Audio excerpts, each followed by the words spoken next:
Shalom bien-aimés dans le Seigneur.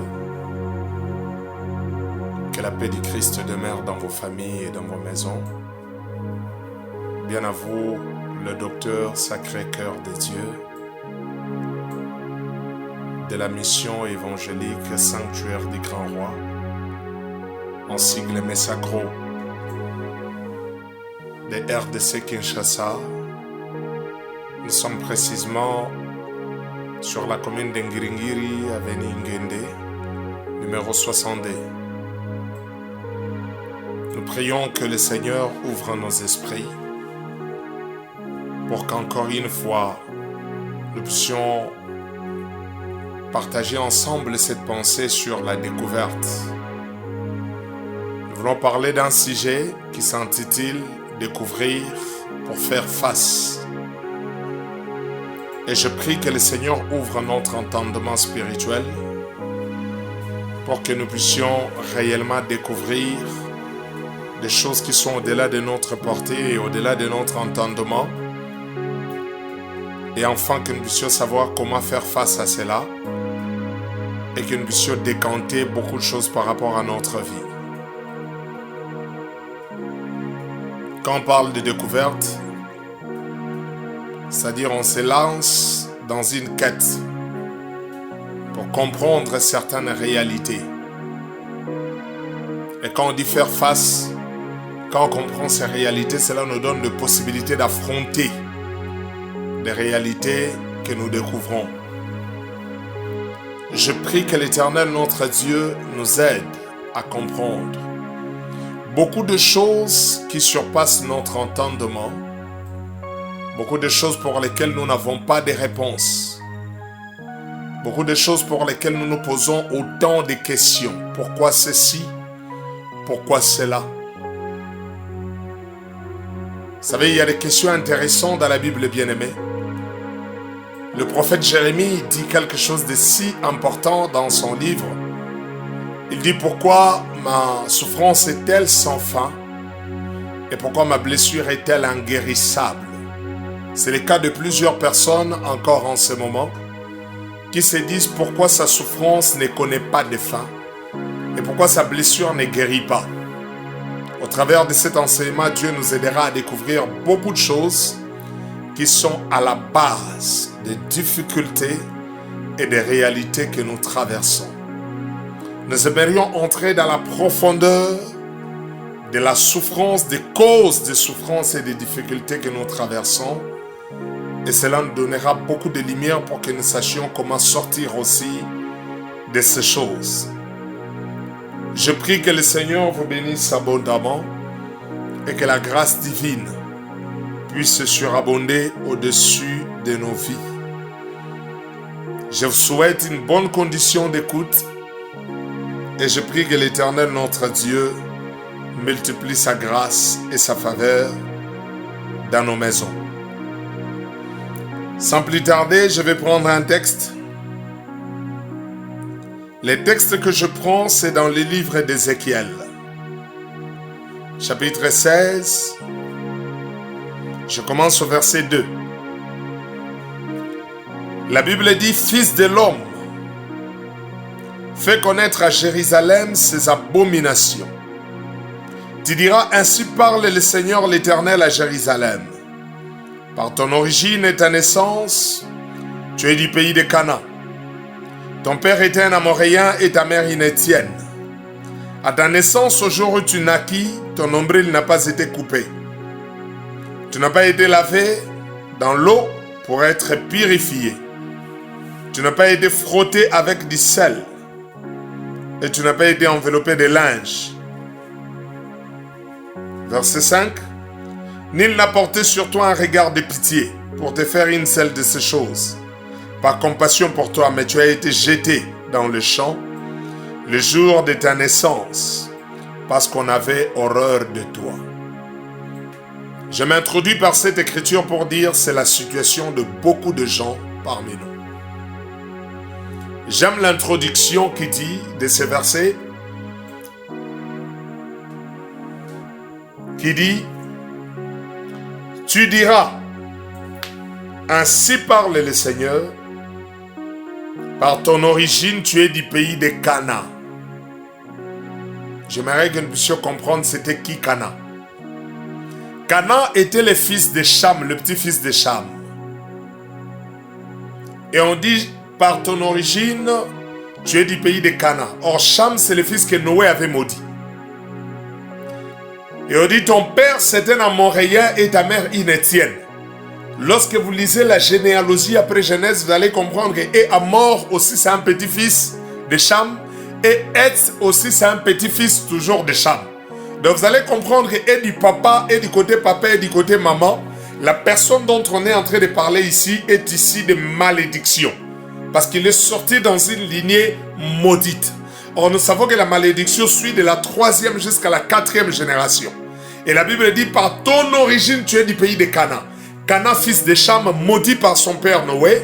Et on dit, ton père, c'est un Amoréen, Amor, petit-fils de ce Cham-là.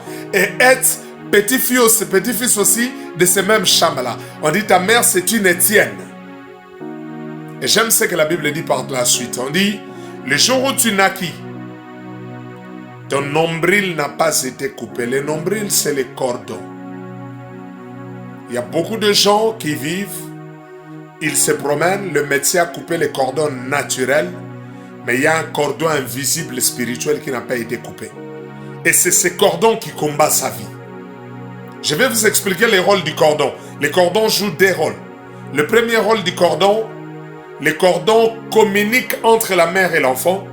Le deuxième rôle du cordon, le cordon permet à la mère de contrôler son enfant. Et je vais dire qu'il y a des gens, parce que le cordon spirituel n'a pas été coupé. Ces gens, quoi qu'ils fassent, où qu'il aille, il est contrôlé par certaines influences. Il y a des influences qui peuvent se transcender de sa vie, dans sa vie par rapport au cordon spirituel dont il n'a pas été détaché. C'est pourquoi aujourd'hui, même quand on bénit les enfants dans les églises, nous répétons cette prière.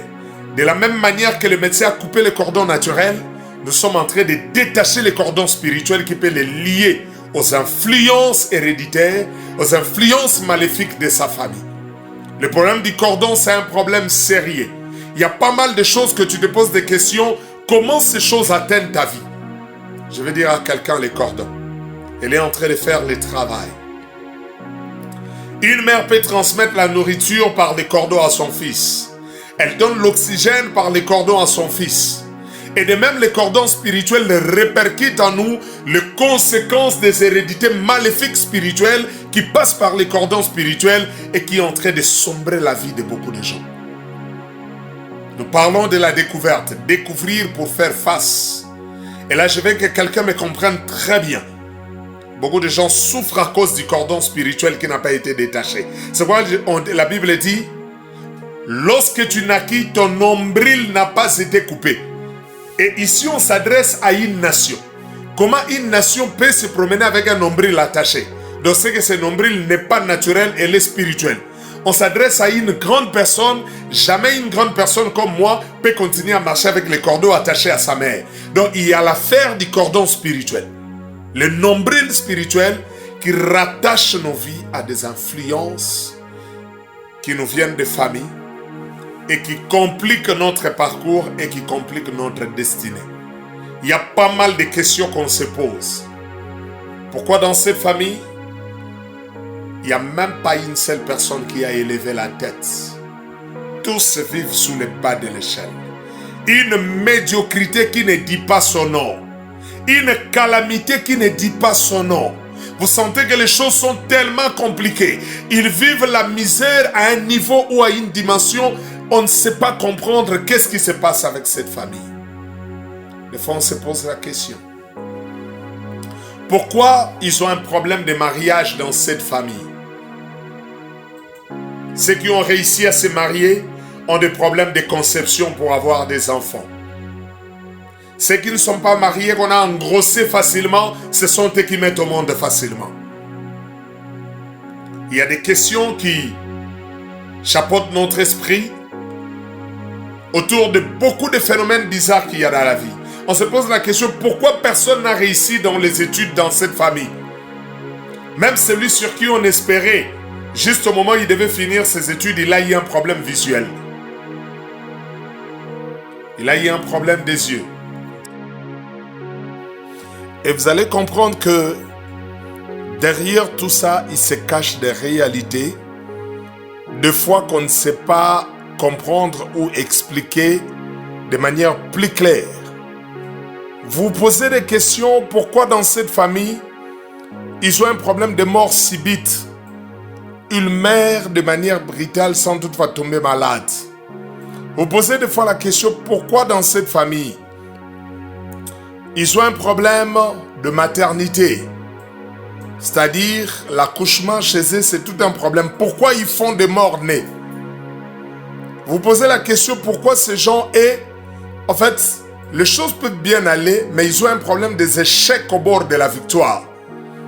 Donc, c'est-à-dire, les choses peuvent bien aller, mais dès qu'il semble arriver au moment où il doit acquérir les résultats, c'est là que tout se chambarde et tout se détruit. Il y a des gens qui vivent dans ce système, des échecs au bord de la victoire. Vous savez, il y a un adage qui exprime ça d'une autre manière en disant « La calebasse se casse toujours tout près du village ».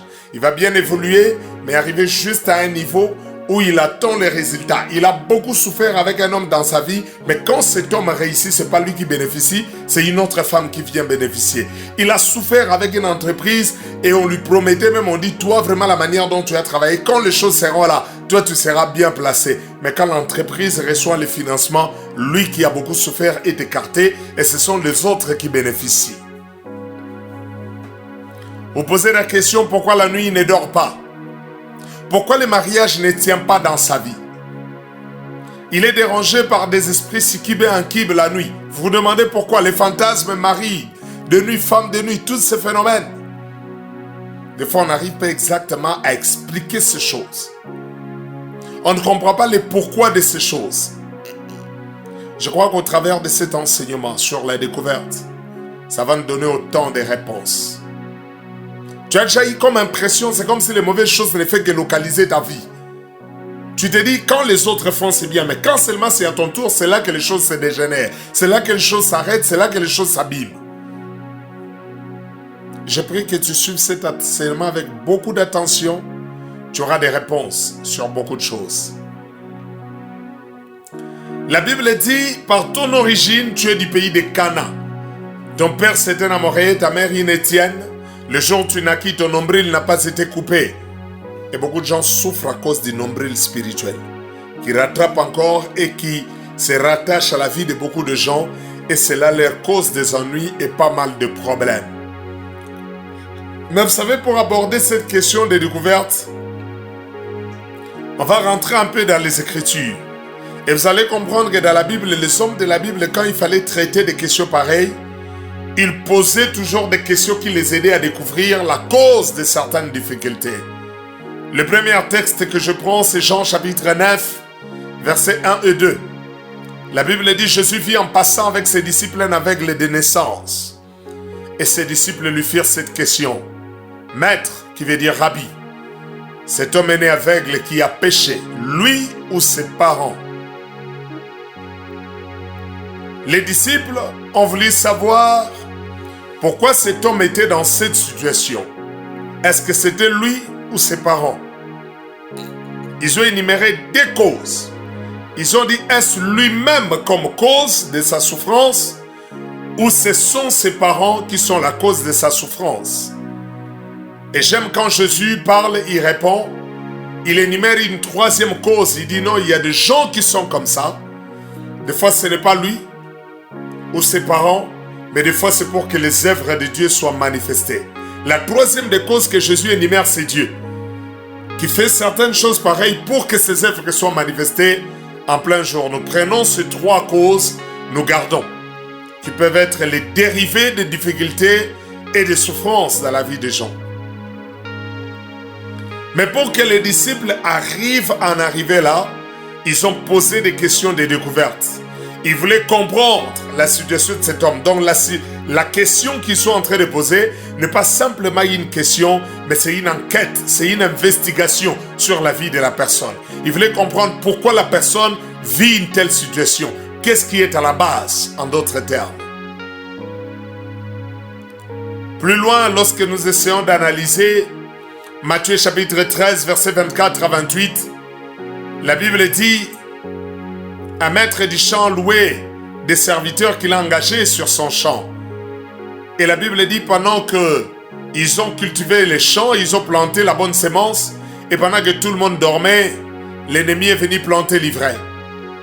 Et la Bible dit, les serviteurs qui travaillaient dans les champs ont constaté que hors de la semence que le maître du champ a plantée, il y avait une semence contraire qui poussait. Et ils sont allés poser la question au maître du champ plutôt. Ils ont demandé, maître, as-tu planté de la bonne semence dans ton champ, n'est-ce pas? D'où vient donc cette mauvaise semence?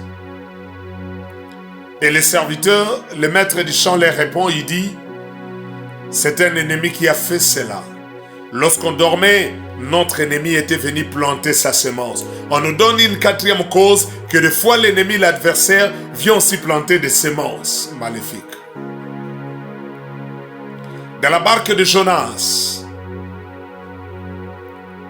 là nous sommes dans le livre de Jonas, chapitre 1, versets 7 à 8.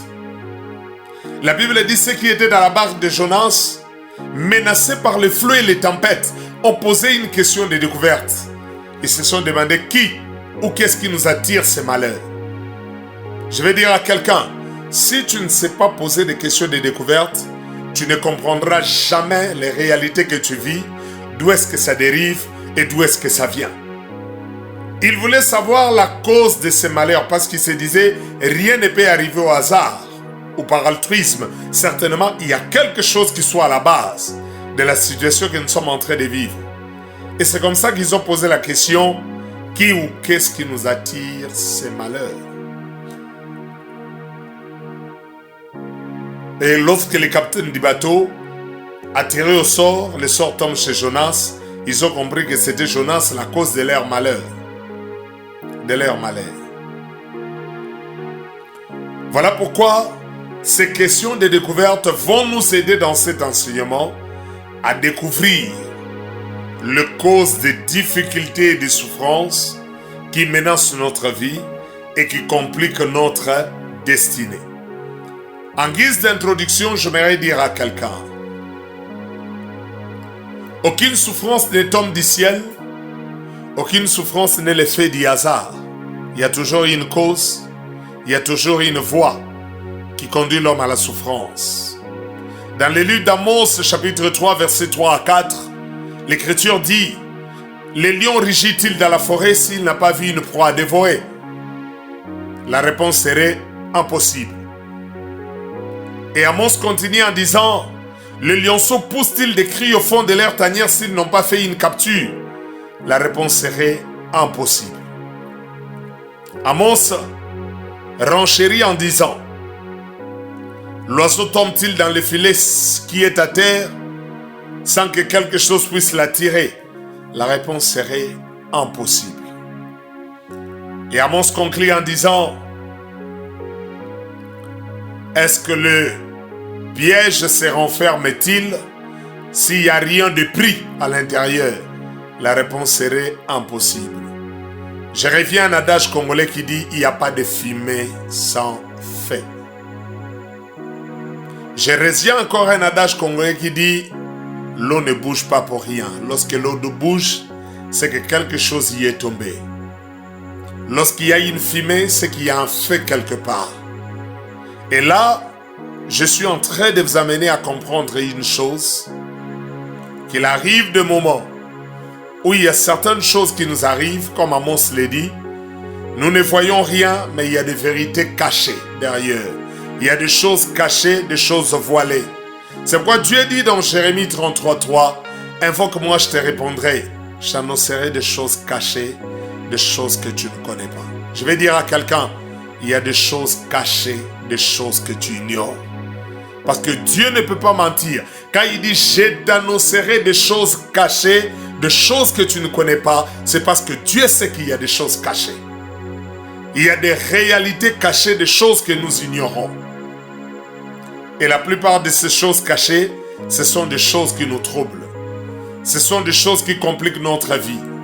J'aimerais dire à quelqu'un, un adage français dit, toute action dégage une réaction. lorsque nous voyons une réaction, il faut savoir qu'il y avait une action préalable qui dégage comme réaction ce que nous sommes en train de voir. Et très souvent nous échouons. Pourquoi? Parce que nous cherchons à combattre la réaction à la place d'attaquer l'action. Une fois que l'action est attaquée, la réaction disparaît. Mais si on s'attelle à combattre la réaction, on fera des temps et des temps en train de lutter contre la même chose et les choses n'auront pas de solution. Au-delà de ça, il y a un autre élément que j'aimerais épingler. Pourquoi il faut découvrir les origines de votre combat? Quand vous découvrez les origines de votre combat, en fait, vous serez précis dans votre combat. Parce que beaucoup de gens combattent à gauche, mais les problèmes restent à droite. Il y a des gens qui combattent à droite, mais les problèmes restent à gauche parce qu'ils n'ont jamais su son vrai problème, c'est quoi. Et c'est au travers de cet enseignement sur la découverte que nous aurons à découvrir beaucoup de choses. Et c'est là que l'Esprit de Dieu va nous éclairer autour de beaucoup de choses. Nous allons comprendre beaucoup de réalités par là.